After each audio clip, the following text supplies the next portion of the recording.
राज्यातल्या सर्व शेतकऱ्याला सांगतो की आणखीन उद्याचे दिवस राज्यामध्ये हवामान कोरडत राहणार आहे.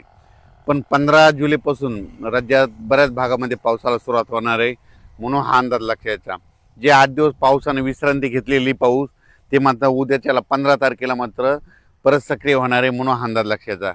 खास करून हे अंदाज आता देण्याचं कारण सोलापूर जिल्हा आहे. सोलापूर जिल्हा, लातूर जिल्हा, धाराशिव जिल्हा, बीड जिल्ह्याचा काही भाग, सांगलीचा अजून काही भाग, त्या शेतकऱ्यांचे फोन आले की आमच्या सोलापूर जिल्ह्याकडे पाऊस पडतो की नाही.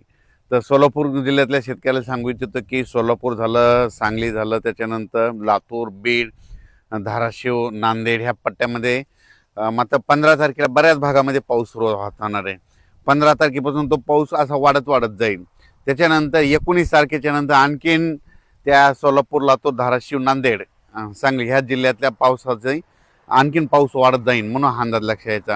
पण यात्रा परतल्याच्या नंतर म्हणजे पंढरपूरची यात्रा झाल्याच्या नंतर 27 जुलैपासून मात्र सोलापूर जिल्ह्याकडे तिकडे मात्र जोराचा पाऊस राहणार आहे, म्हणून हा अंदाज त्यांनी लक्षात घ्यायचा. म्हणजे 27 ते 5 ऑगस्टच्या दरम्यान मग तिकडे चांगला पावसाचा जोर राहणार आहे, म्हणून हे देखील सोलापूरकर, लातूरकर, बीड, नांदेड, धाराशिव या शेतकऱ्यांनी अंदाज लक्षात घ्यायचा.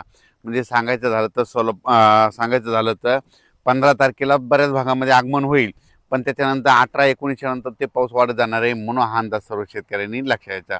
पण राज्यात मात्र आता 15 तारखेला 15 जुलैपासून राज्यात बऱ्याच भागामध्ये पावसाला सुरुवात होणार आहे. 16ला तो आणखीन पाऊस वाढत जाईल, 17ला पुन्हा आणखीन परत वाढणार आहे, म्हणून हा अंदाज सर्व शेतकऱ्यांनी लक्षात घ्यायचा. त्याच्यानंतर विदर्भात मात्र पूर्व विदर्भ आणि पश्चिम विदर्भ म्हणजे 6-5-11 जिल्ह्यामध्ये मात्र म्हणजे 15ला पाऊस सुरुवात होणार आहे, पण त्याच्यानंतर 20 तारखेच्या नंतर विदर्भामध्ये मात्र चांगला जोराचा पाऊस पडणार आहे, म्हणून हा अंदाज लक्षात घ्यायचा. त्याच्यानंतर मुंबई पुणे नाशिक, त्याच्यानंतर इकडं अहिल्यानगर आणि उत्तर महाराष्ट्रात तिकडं देखील काय होणार आहे, 15 तारखेला थोडी पावसाला सुरुवात होणार आहे, म्हणून हा पुणेकरांनी, मुंबईकरांनी अंदाज लक्षात घ्यायचा. त्याच्यानंतर ते पाऊस वाढत जाईल, नंतर हे देखील लक्षात घ्यायचं. त्याच्यानंतर नंदुरबार जिल्हा एक वंचित, पावसामधून वंचित आहे. नंदुरबार जिल्ह्यातल्या शेतकऱ्याला सांगू इच्छितो की 15 तारखेला तुमच्या देखील पाऊस सुरू होणार आहे, पण शेवटच्या आठवड्यांमध्ये तुमच्याकडे देखील जोराचा पाऊस पडणार आहे, म्हणून हा अंदाज सर्व शेतकऱ्यांनी लक्षात घ्यायचा.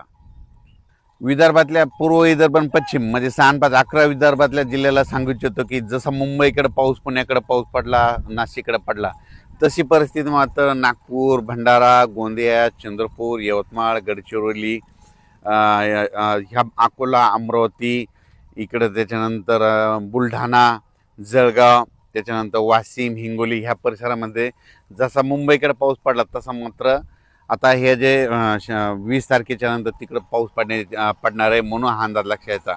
जास्त नागपूर तिकडं जरा जास्त, नागपूर भंडाऱ्याकडे जरा जास्त, वर्ध्याकडे जरा जास्त प्रमाण राहील, म्हणून नागपूरकडल्या शेतकऱ्यांनी, वर्ध्याच्या शेतकऱ्यांनी हा अंदाज लक्षात घ्यायचा.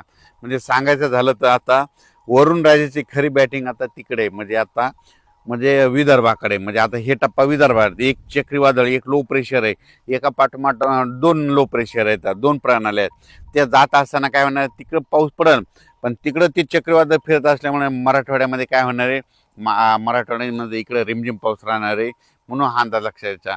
म्हणजे सांगायचं झालं तर इतके दिवस जे बंद, 8 दिवस म्हणजे 9 जुलैपासून जे बंद पडलेला पाऊस आता 15 तारखेला परत सुरू होणार आहे. मग 15 पासून ते 5 ऑगस्टपर्यंत हे पाऊस राहील, पुन्हा काही बंद होणार नाही, 5 ऑगस्टपर्यंत चालूच राहणार आहे, म्हणून हा अंदाज लक्षात घ्यायचा. पण दररोज वेगवेगळा भाग कव्हर करीत राहणार आहे, म्हणून हे लक्षात घ्यायचा.